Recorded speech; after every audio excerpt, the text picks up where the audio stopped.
Welcome to top news.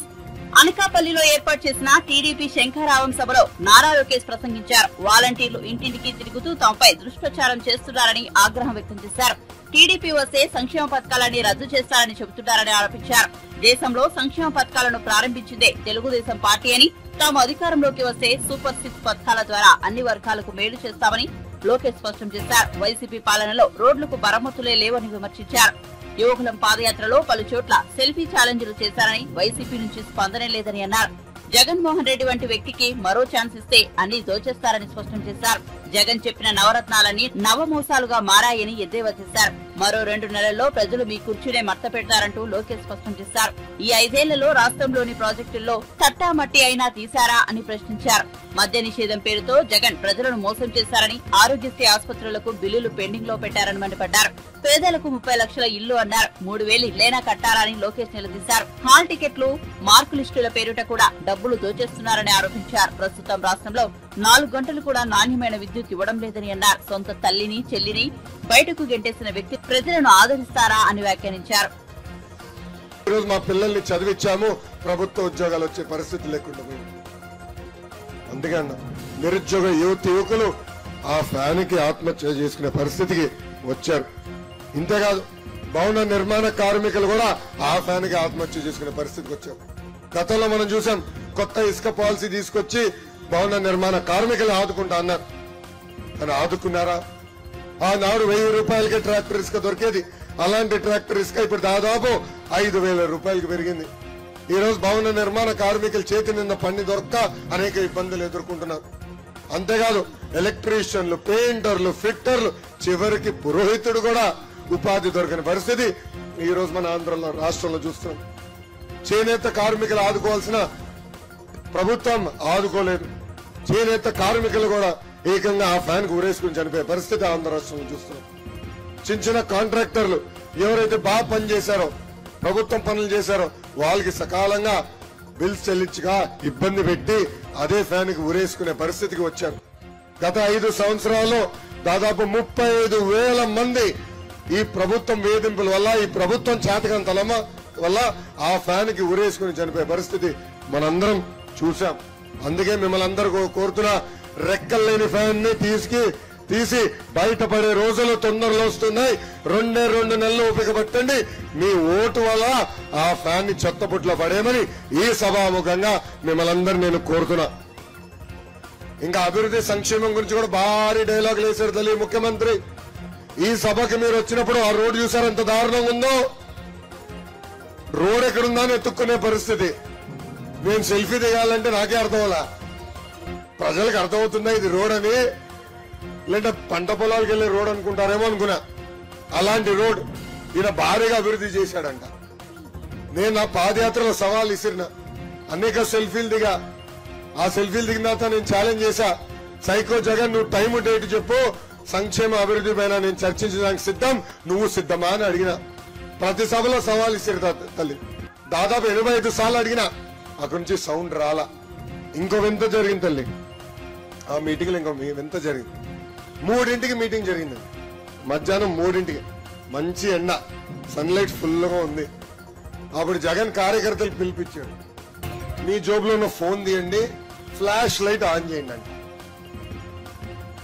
వాళ్ళ కార్యకర్తలకి అర్థంలో కూడా ఒక మొహం చూసుకుని నవ్వుకున్నాడు. ఏంట్రా మనోడికి రే చీకటి ఉందా, లేదంటే మెదడులో చిప్పు తొప్పిందా అని వాళ్ళ కార్యకర్తలు నవ్వుకుని వెళ్ళిపోయే పరిస్థితి. అంటే చూడండి, ఆంధ్ర రాష్ట్ర ముఖ్యమంత్రి గారు ఆయనకి ఇచ్చిన కాగితంలో ఏ ఉందో కూడా తెలియకుండా మాట్లాడే పరిస్థితులు ఉన్నాడు. ఇంక ఇలాంటి వ్యక్తికి పొరపాటుని ఇంకో ఛాన్స్ ఇస్తే మన ఇంటి పైన ఉన్న కప్పు కూడా దోచేస్తాడు తల్లి. అక్కడ ఒక పెద్ద దొంగ ఉంటే నియోజకవర్గంలో గజ దొంగ కూడా ఉన్నారు. దయచేసి ఇది మీరు ఆలోచించాలని మిమ్మల్ని అందరినీ కోరుతున్నా. ఇంకా జగన్ ఎన్నికల ముందల నవరత్నాలు అన్నారు. ఇప్పుడు అవన్నీ నవమోసాలుగా మారినాయి. ఆ నవమోసాలు ఏంటో మీకు వివరించాల్సిన అవసరం నా పైన ఉంది. మొదటి మోసం జలయజ్ఞం. పెండింగ్ లో ఉన్న ఇరిగేషన్ ప్రాజెక్టులన్నీ పూర్తి చేస్తానని ఆనాడు హామీ ఇచ్చాడు. ఒక తట్ట మట్టన్న మన నియోజకవర్గంలో ఎత్తారా అని ప్రజలందరినీ ఒక్కసారి ఆలోచించమంటున్నా. ఇంకా రెండో మోసం, సంపూర్ణ మద్యపాన నిషేధం చేసిన తర్వాతనే మహిళల దగ్గరకు వచ్చి నేను ఓట్లు అడుగుతానని చెప్పాడు. సంపూర్ణ మద్యపాన నిషేధం చేశాడు తల్లి. ఇప్పుడు ఏకంగా బూమ్ బూమ్ దుకాణాలు తెరిచాడు. అక్కడ ప్రభుత్వ ఉద్యోగస్తులు పెట్టాడు. వాళ్ళకి టార్గెట్లు తల్లి రోజుకి ₹1,00,000 అమ్మితే వాళ్ళకి ఉద్యోగం ఉంటుందంట. పొరపాటున 99,999 అమ్మితే వాళ్ళ ఉద్యోగం రాత్రి పోయే పరిస్థితి. ఇప్పుడు ఏకంగా వాళ్ళే మన ఇంటికి ఫోన్ చేసి ఈ కొత్త మందు వచ్చింది, స్పెషల్ స్టేటస్ బాటిల్ వచ్చింది, తాగండ్రా బాబు అని మందులకి బానిసలు చేస్తున్నారు. ఇది రెండో మోసం. మూడో మోసం ఆరోగ్యశ్రీ. ఆనాడు ఏం చెప్పారు తల్లి, ₹1,000 కన్నా ఎక్కువ ఖర్చే ప్రతి జబ్బుని ఆరోగ్యశ్రీలో కవర్ చేస్తాను. అది జరుగుతుందా తల్లి? ఈ రోజు ఆరోగ్యశ్రీ కాస్త అనారోగ్యశ్రీగా మారింది. ఈ రోజు ఆసుపత్రులకి బకాయిలు పెట్టింది ప్రభుత్వం. కనీసం కావాల్సిన వైద్యం అందించే పరిస్థితులు ఈ ప్రభుత్వం లేదు. ఇంకా నాలుగో మోసం, ఇంట్లో ఎంతమంది బిడ్డలుంటే అంతమంది బిడ్డలకి అమ్మఒడి అన్నారు. ఇప్పుడు షరతులు పెడతారు. 300 యూనిట్ల కన్నా ఎక్కువ కాల్స్తే కట్టు, పొరపాటున స్కూటర్ కొంటే కట్టు. అరే ఎన్నికల ముందల ఎంతమంది బిడ్డలుంటే అంతమంది బిడ్డలకి ఇస్తాడు. ఇప్పుడు అది ఇవ్వడు. అదొక మోసం. ఇంకా ఐదో మోసం, పేదలకి 30 లక్షల ఇల్లు కడతా అన్నట్టు. ఇక్కడున్న ఒక్కరికన్నా ఇల్లు కట్టారా అని అడుగుతున్నా. ఏంటో ఒక్కరికైనా కట్టారా? 30 లక్షలు కాదు కదా, కనీసం 3,000 ఇల్లు కట్టలేదు తల్లి ఈ ప్రభుత్వం. ఇంకా ఆరో మోసం, 45 ఏళ్ళు నిండిన ఎస్సీ ఎస్టీ బీసీ మైనారిటీ మహిళలకి పెన్షన్ ఇస్తా అన్నాడు. ఇచ్చినాడా తల్లి? పెన్షన్ అందిందా? లేదు. ఇంకా ఏడో మోసం, ఆసరా చేయుత. ఇటు ₹10 ఇస్తాడు, అటు నుంచి ₹100 దుబ్బుతాడు. పాప మా ఆటో డ్రైవర్లకి 15,000 ఇస్తాడు. వాళ్ళు డబ్బులు తీసుకుని బయటకు వచ్చే లోపల పోలీసుల చేత 10 ఫోటోలు కొట్టిస్తాడు, 20,000 దుబ్బేస్తాడు. ఏమి టాలెంట్ అయ్యా మన సైకో జగన్ కి బాబా. ఇంకా ఎనిమిదో మోసం చెప్పాలి తల్లి, ఫీ రీయింబర్స్మెంట్. ఈ రోజు హాల్ టికెట్ కావాలంటే మీరు డబ్బులు కట్టాల్సి వస్తుంది, మార్క్ లిస్ట్ కావాలంటే మీరు డబ్బులు కట్టాల్సి వస్తుంది. గతంలో ఎప్పుడు వ్యవస్థ లేదు. అంటే ఈ ప్రభుత్వం సరిగా ఫీజు చెల్లించగా మీరు ఇబ్బంది పడుతున్నారు. 2 నెలల్లో ఓపిక పట్టు తల్లి, తెలుగుదేశం జనసేన ప్రభుత్వం వస్తుంది. మీకు ఎలాంటి ఇబ్బంది లేకుండా మీ పిల్లల్ని చదివించే బాధ్యత మేము తీసుకుంటాం. మీ జోబు నుంచి ₹1 ఖర్చు అవ్వకుండా మీ బిడ్డల్ని చదివించే బాధ్యత మేము తీసుకుంటాం. ఇంకా 9వ మోసం, ఇక్కడున్న రైతులను అడుగుతున్నా. ఆనాడు 9 గంటలు నాణ్యమైన కరెంట్ ఇస్తా అన్నాడు. ఇప్పుడు కనీసం 4 గంటలు నాణ్యమైన కరెంట్ ఇచ్చే పరిస్థితిలో ఈ ప్రభుత్వం లేదు. ఒక ఫేజ్ ఇస్తే రెండో ఫేజ్ ఎవరు? ఇంకా మోటార్లు ఎప్పుడు కాలిపోతాయని భయపడుతున్నాం మనందరం. ఈ మధ్యన జగన్ పదే వై నాట్ 175 అంటున్నాడు. ఈ సభాముఖంగా జగన్ కొన్ని ప్రశ్నలు వస్తున్నా. Why not Visakha steel plant? Why not Polavaram? Why not job calendar? Why not DSC? Why not group 1 group 2 notification? Why not సంపూర్ణ మద్యపాన నిషేధం? నేను వేసిన ప్రశ్నకి సమాధానం చెప్పిన తర్వాతనే ప్రజల్ని ఓటు అడిగే హక్కు మీకుంటుంది జగన్ గని ఈ సభాముఖంగా నేను ఆయన చెప్తున్నా. ఇంక ఈ మధ్యన ఊరూరు బోర్డులు పెట్టాడు తల్లి, సైకో ఫోటో ఉంటుంది, నవ్వుతున్నాడు, ఏడుస్తున్నాడు.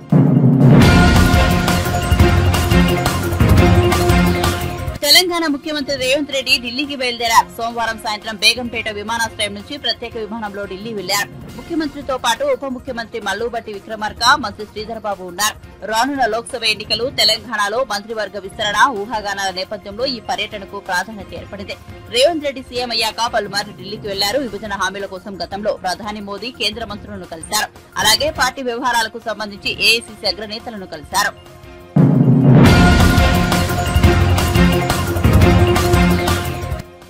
కాంగ్రెస్, బీఆర్ఎస్ 2 అవినీతి పార్టీలేనని, ఆ పార్టీలు ప్రజలను ఎలా దోచుకున్నాయో ప్రజలకు బీజేపీ విజయ సంకల్ప యాత్రలో వివరిస్తామని ఆ పార్టీ తెలంగాణ రాష్ట్ర అధ్యక్షుడు కేంద్ర మంత్రి కిషన్ రెడ్డి అన్నారు. హైదరాబాద్ లోని నాంపల్లి బీజేపీ కార్యాలయంలో జన సందేశ్ డిజిటల్ ఎడిషన్ ఆయన ప్రారంభించారు. ఈ సందర్భంగా విజయ సంకల్ప యాత్ర పాటలు, గోడ పత్రికలు, కరపత్రాలను ఆవిష్కరించారు. కిషన్ రెడ్డి మాట్లాడుతూ బీజేపీ విజయ సంకల్ప యాత్రలను ఫిబ్రవరి 20 నుంచి మార్చి 2 వరకు నిర్వహిస్తామన్నారు. ఈ యాత్రను 5 క్లస్టర్లలో నిర్వహించనున్నట్టు తెలిపారు. 5 క్లస్టర్లకు 5 పేర్లు పెట్టారు. కొమరం భీం, రాజరాజేశ్వరి, భాగ్యలక్ష్మి, కాకతీయ భద్రాద్రి, కృష్ణంబ యాత్రలలో 5 చోట్ల నిర్వహిస్తామన్నారు. 5 క్లస్టర్లకు 5 పేర్లు పెట్టారు. కొమరం భీం, రాజరాజేశ్వరి, భాగ్యలక్ష్మి, కాకతీయ భద్రాద్రి, కృష్ణమ్మ యాత్రలకు 5 చోట్ల నిర్వహిస్తామన్నారు. ఆదిలాబాద్, నిజామాబాద్, పెద్దపల్లి లోక్సభ నియోజకవర్గాల్లో జరిగే కొమరం భీం యాత్ర బైంసాలోని సరస్వతి ఆలయంలో పూజలు నిర్వహించి ప్రారంభిస్తామన్నారు. ఈ యాత్రను అసోం సీఎం హిమత బిశ్వశర్మ ప్రారంభిస్తారు. కరీంనగర్, జహీరాబాద్, చేవెళ్ల, మెదక్లలో నిర్వహించే రాజరాజేశ్వరి యాత్రను తాండూరులో ప్రారంభిస్తామన్నారు.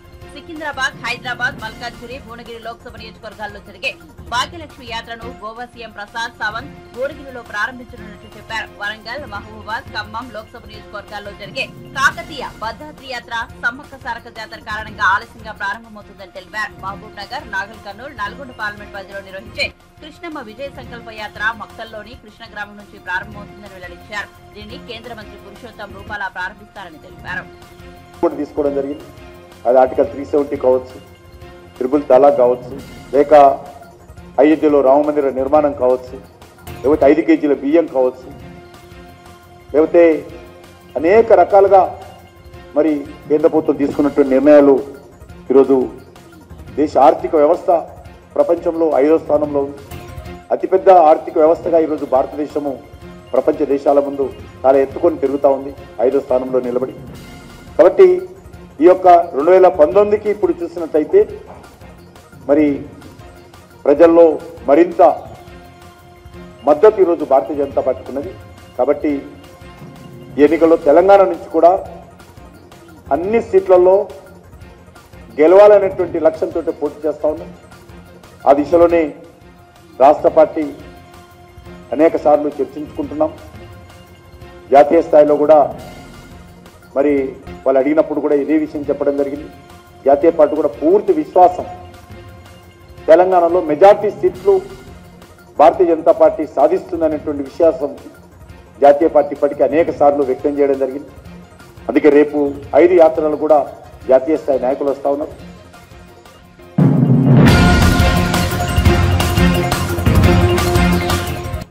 ఉత్తరప్రదేశ్లోని అమేథీ నియోజకవర్గం గతంలో కాంగ్రెస్ కు కంచుకోటగా ఉంది. అయితే కేంద్ర మంత్రి స్మృతి ఇరానీ గత ఎన్నికల్లో రాహుల్ గాంధీని ఓడించి అమేథీ ఎంపీగా లోక్సభలో అడుగుపెట్టారు. 2019 ఎన్నికల్లో రాహుల్ గాంధీపై 55,000 కోట్ల మెజార్టీతో నెగ్గడం విశేషం. స్మృతి ఇరానీ తన నియోజకవర్గంలో జన్ సంవాద్ కార్యక్రమం నిర్వహించగా అదే సమయంలో రాహుల్ గాంధీ భారత్ జోడో న్యాయ యాత్ర కూడా అమేథీ చేరుకుంది. ఈ నేపథ్యంలో స్మృతి ఇరానీ ఆసక్తికర వ్యాఖ్యలు చేశారు. రాహుల్ గాంధీకి దమ్ముంటే అమేథీలో మరోసారి తనపై పోటీ చేయాలని సవాల్ విసిరారు.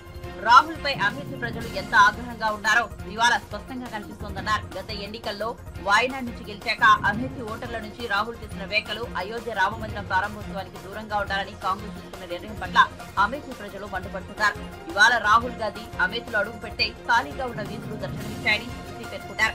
కాగా వచ్చే ఎన్నికల్లో రాహుల్ గాంధీ ఎక్కడి నుంచి పోటీ చేస్తారన్న అంశంపై కాంగ్రెస్ పార్టీ ప్రధాన కార్యదర్శి జయరాం రమేష్ వివరణ ఇచ్చారు. అమేథీలో ఎవరు పోటీ చేయాలన్న అంశం కాంగ్రెస్ ఎన్నికల కమిటీ నిర్ణయిస్తుందని తెలిపారు. రాహుల్ గాంధీ అమేథీ నుంచి 3 పర్యాయాలు గెలిచారని, ఆయన తండ్రి రాజీవ్ గాంధీ కూడా అమేథీ నుంచి పోటీ చేసేవారని వివరించారు. కాంగ్రెస్ పార్టీకి ఇది చాలా ముఖ్యమైన నియోజకవర్గమని తెలిపారు.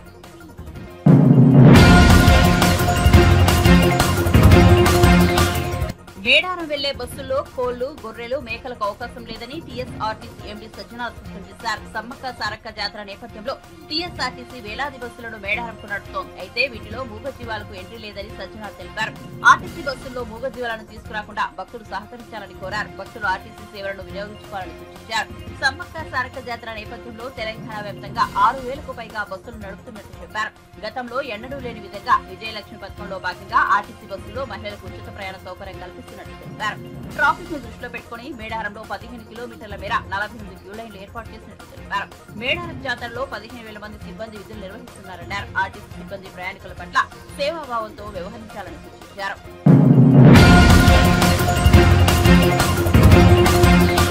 ముఖ్యమంత్రి జగన్ తన ప్రసంగాల్లో అన్ని అబద్దాలే చెబుతున్నారని విపక్షాలు విమర్శిస్తున్న సంగతి తెలిసిందే. ఈ వ్యాఖ్యలపై ప్రభుత్వ సలహాదారు సజ్జల రామకృష్ణారెడ్డి స్పందిస్తూ ముఖ్యమంత్రి ఏం అబద్దాలు చెప్పారో చెప్పాలని ప్రశ్నించారు.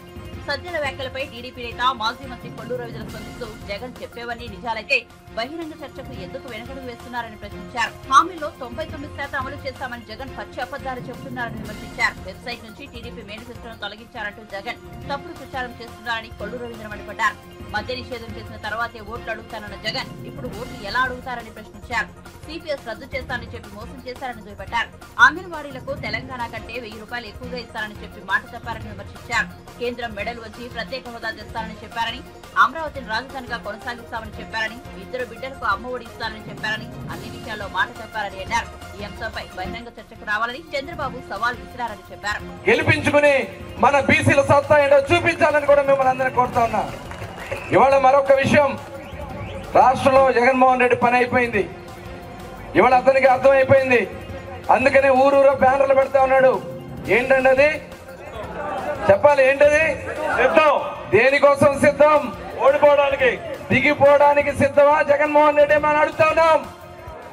దింపుదామా ఈ జగన్మోహన్ రెడ్డిని? ఈ రాష్ట్రం నుంచి తరిమి కొడదామా? పనికిరాని ఎమ్మెల్యేలు, పనికిరాని మంత్రులు. ఇది ఇక్కడ మంత్రిగా పనిచేశాడు ఆయన. పోలవరం గురించి అడిగితే ఏం చెప్తాడు? 2000లో వచ్చేస్తుంది పోలవరం అన్నాడు. 2000 అయిపోయింది, 2001 అయిపోయింది, 2002 అయిపోయింది. ఆయన మంత్రి పదవి కూడా పోయింది. చివరికి ఇక్కడ నెల్లూరు నుంచి ఏం చేశాడు? నెల్లూరు నుంచి నరసరావుపేట తోలేశాడు. ఇవాళ ఈ ప్రభుత్వంలో బీసీలకి ఎక్కడ కూడా గుర్తింపు లేదు. మా జిల్లాలోనే పార్థసారథి ఆయన కూడా ఇవాళ వైఎస్ఆర్ పార్టీకి రాజీనామా చేసి తెలుగుదేశంలో పార్టీలో చేరడానికి సిద్ధంగా ఉన్నాడంటే అది తెలుగుదేశం పార్టీలో ఉన్నటువంటి నిజాయితీ. ఇవాళ అనేక మంది సంజీవ్ అని చెప్పి మరి అక్కడ ఒక ఎంపీ కర్నూలులో ఒక చేనేత వర్గానికి చెందినటువంటి ఎంపీ ఆయన కూడా చెప్పి జగన్మోహన్ రెడ్డి కనీసం నేను వెళ్ళి ఆయన మొహం కూడా చూడలేదన్నారు. ఇందాక బేద రవిచంద్ర గారు అన్నారు కార్పొరేషన్ చైర్మన్లు కాదు ఎమ్మెల్యేలకి మంత్రులకు కూడా ఆయన్ని కలిసే అవకాశం లేదు. ఆయన ఒక డిక్టేటర్ లా భావిస్తా ఉన్నాడు. ఆ డిక్టేటర్ కి ఏ రకంగా అయితే ఆ రోజున కొంతమంది డిక్టేటర్లుగా వ్యవహరించినటువంటి వ్యక్తులకి ఏ గతి పట్టిందో అదే పరిస్థితి జగన్మోహన్ రెడ్డి పట్టాలి. అది తెలుగువాడి సత్తా ఏంటో అన్న నందమూరి తారక రామారావు గారు పాల్పించిన తెలుగుదేశం పార్టీలో చూపించాలని మిమ్మల్ని అందరికీ కోరుతా ఉన్నా.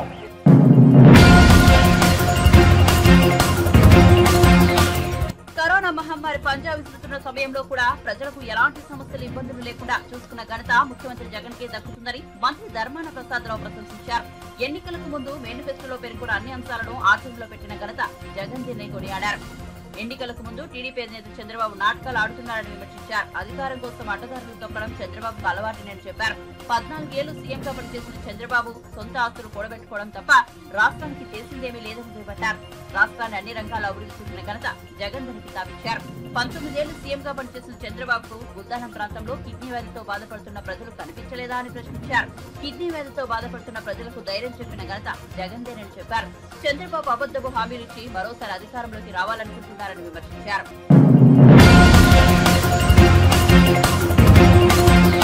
బీఆర్ఎస్ ను అవినీతి నుంచి కాపాడినందుకు బీజేపీకి రానున్న పార్లమెంట్ ఎన్నికల్లో కేసీఆర్ కృతజ్ఞత చూపుతారని తెలంగాణ కాంగ్రెస్ అధికార ప్రతినిధి అద్దంకి దయాకర్ ఆరోపించారు. సోమవారం ఆయన గాంధీ భవన్ లో మీడియాతో మాట్లాడుతూ BJP Rajya Sabha MP doctor K Lakshman మాటలు వింటుంటే బీఆర్ఎస్ బీజేపీ మధ్య పొత్తు ఉన్నట్టుగా అర్థమవుతోందన్నారు. అసెంబ్లీ ఎన్నికల్లో బీఆర్ఎస్ కు బీజేపీ, పార్లమెంట్ ఎన్నికల్లో బీజేపీకి బీఆర్ఎస్ మద్దతు ఇచ్చేలా రెండు పార్టీల మధ్య అవగాహన ఉందని ఆసక్తికర వ్యాఖ్యలు చేశారు. బీజేపీ బలంగా లేని చోట ప్రాంతీయ పార్టీల మద్దతు తీసుకుంటోందన్నారు. తెలంగాణలో బీఆర్ఎస్ సహకారం తీసుకుంటోందన్నారు. అవినీతి నుంచి బీజేపీ కాపాడినందుకు బీఆర్ఎస్ ఈ విధంగా కృతజ్ఞత చూపనుందన్నారు. బీజేపీ బీఆర్ఎస్ పొత్తు మీద లక్ష్మణ్ గారు మాట్లాడిన మాట చూస్తుంటే వాళ్ళు ఎప్పుడో పొత్తు ఉన్నట్టు, పొత్తు పెట్టుకున్నట్టు ఏమీ ఉండదు. ఎప్పుడైనా సరే బీజేపీ కొన్ని సందర్భాల్లో అపవిత్ర పొత్తులు, అనైతిక పొత్తులు ఉంటాయి. కొన్ని సందర్భాల్లో మిత్రత్వ పొత్తులు ఉంటాయి. కొన్ని సందర్భాల్లో కనపడని పొత్తులు ఉంటాయి. సో అట్లాంటి దాంట్లోనే బీఆర్ఎస్తో ఉన్న పొత్తు. ఎమ్మెల్యేలు వాళ్ళు గెలవలేరు కాబట్టి బీఆర్ఎస్ను అవకాశం ఇద్దాం. ఎంపీలు వీళ్లకు బీజేపీకి అవసరం కాబట్టి బీజేపీకి సహకరిస్తామనే అగ్రిమెంట్తోనే 15-20 సీట్లు వచ్చే బీఆర్ఎస్ దాదాపు 39 సీట్లు వచ్చేటట్టుగా చేసిందే బీజేపీ. కాంగ్రెస్ బలంగా ఉన్న ప్లేస్లలో నష్టం చేయడం, బలహీనంగా ఉన్న చోట్లలో ఓడగొట్టడం అనేది బీజేపీ చేసిన ఎత్తుగడ. ఇప్పుడు కూడా బీఆర్ఎస్ గెలవలేని ప్రతి ప్రాంతంలో బీజేపీని గెలిపించడానికి ప్రయత్నాలు చేస్తారు. దీనికి ఏమి పొత్తులు లేకపోతే రాజ్యాంగబద్ధమైన ఎత్తులు ఏముండవు. ఇది బీజేపీ ప్రతి ప్రాంతంలో చేసే రాజకీయ ఎత్తుగడల్లో భాగంగానే ఇలా బీఆర్ఎస్ మౌనం వెనుక బీఆర్ఎస్తో ఉన్న మైత్రి బయటపడకుండా నటిస్తుందనేది వాస్తవం. బీజేపీ సౌత్లో బలపడడానికి కారణాలు ఏవి లేవు కాబట్టి ఈరోజు ప్రాంతీయ పార్టీలను, ప్రాంతీయ శక్తులను వాడుకునే ప్రయత్నం చేస్తుంది.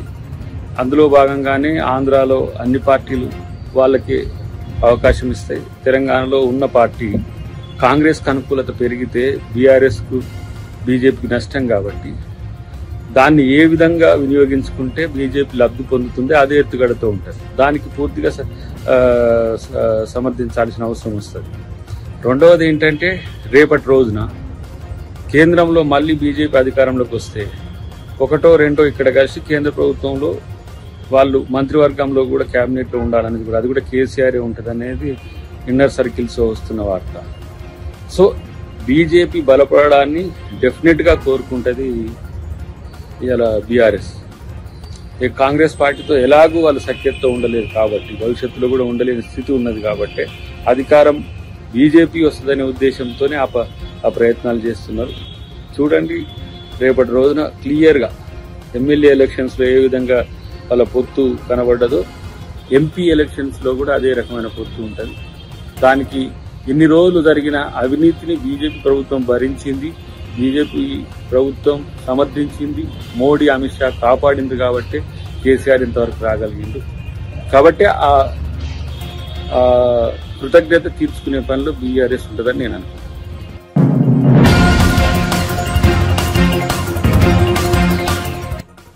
తన వ్యాఖ్యలు మాజీ ఎమ్మెల్యే వనమాడి కొండబాబును ఉద్దేశించడమే తప్ప మత్స్యకార జాతిని కాదని ఎమ్మెల్యే ద్వారంపూడి చంద్రశేఖర్ రెడ్డి స్పష్టం చేశారు. తాను ట్రంక్ స్లిప్ అయ్యానని ఈ అంశాన్ని రాజంతం చేయవద్దన్నారు. సోమవారం కాకినాడలోని వైసీపీ కార్యాలయంలో ఆయన ఎమ్మెల్సీ కర్రి పద్మశ్రీ మత్స్యకార నాయకులతో కలిసి మీడియాతో మాట్లాడారు. తన వ్యాఖ్యలను వక్రీకరిస్తున్నారని రాజకీయం చేయాలని చూస్తున్నారని ఆరోపించారు. కోటితో గుడి కడితే 10 కోట్లు వసూలు చేసే జాతి కుటుంబం నీది. నీలా ప్రజల దగ్గర విరాళాలు తీసుకునే నేను టీటీడీ ఆలయం కట్టలేదని 2 రోజుల క్రితం మాజీ ఎమ్మెల్యే వనమాడిని ఉద్దేశించి ఎమ్మెల్యే ద్వారంపూడి చేసిన వ్యాఖ్యలు వివాదాస్పదంగా మారిన విషయం తెలిసిందే. దీంతో తమను అవమానించారంటూ ఆ సామాజిక వర్గం బగ్గుమనడంతో సోమవారం ద్వారంపూడి వివరణ ఇచ్చారు. ఇదిలా ఉంటే మత్స్యకార జాతిని కించపరిచేలా మాట్లాడిన ద్వారంపూడి చంద్రశేఖర్ రెడ్డి క్షమాపణ చెప్పాలని జనసేన మత్స్యకార వికాస విభాగం ఉమ్మడి తూర్పుగోదావరి జిల్లా అధ్యక్షుడు మల్లాడి రాజు డిమాండ్ చేశారు.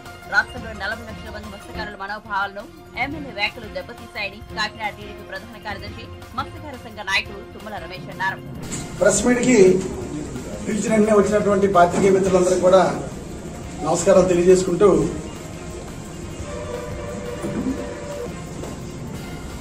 కళ్యాణం చేసిన తర్వాత నేను కొండబాబు చేసినటువంటి అనుచిత వ్యాఖ్యల మీద ప్రెస్ మీట్ పెట్టడం జరిగింది. ఆ రోజు ప్రెస్ మీట్లో నేను మత్స్యకార జాతిని ఏదో అన్నానని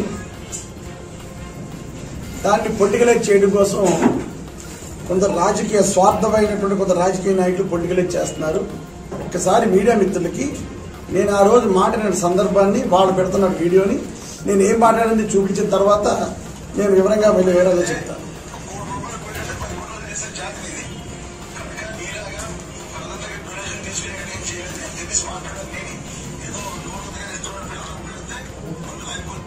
అది వాళ్ళు పెట్టిన వీడియో. నేను ఒరిజినల్గా మాట్లాడింది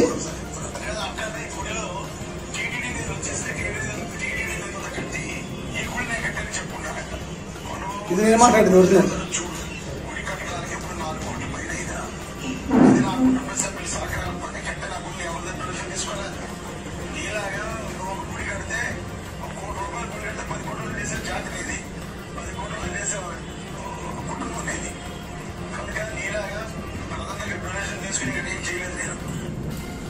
ఓకే, నేను మొదటగా 1 కోటి రూపాయలు గుడి కడితే 10 కోట్ల రూపాయలు చేసే వసూలు చేసే జాతి నీది అని వెంటనే రెక్టిఫై చేసుకుని 1 కోటి రూపాయలు గుడి కడితే 10 కోట్ల రూపాయలు వసూలు చేసే కుటుంబం నీది అని నేను రెక్టిఫై చేసిన వెంటనే చెప్పాను. దాన్ని ఎలక్షన్లు వస్తున్నాయి కదా, ఈ మీడియా ప్రభావంతో సోషల్ మీడియా ప్రభావంతో దాన్ని కట్ చేసి ఎడిట్ చేసి వాళ్ళ జాతిని నేనేదో అనేసానని చెప్పేసి అని ఈరోజు తను రాజకీయం చేయడం జరుగుతుంది. వాళ్ళ జాతి అంటే నాకు ఎప్పుడు గౌరవమే.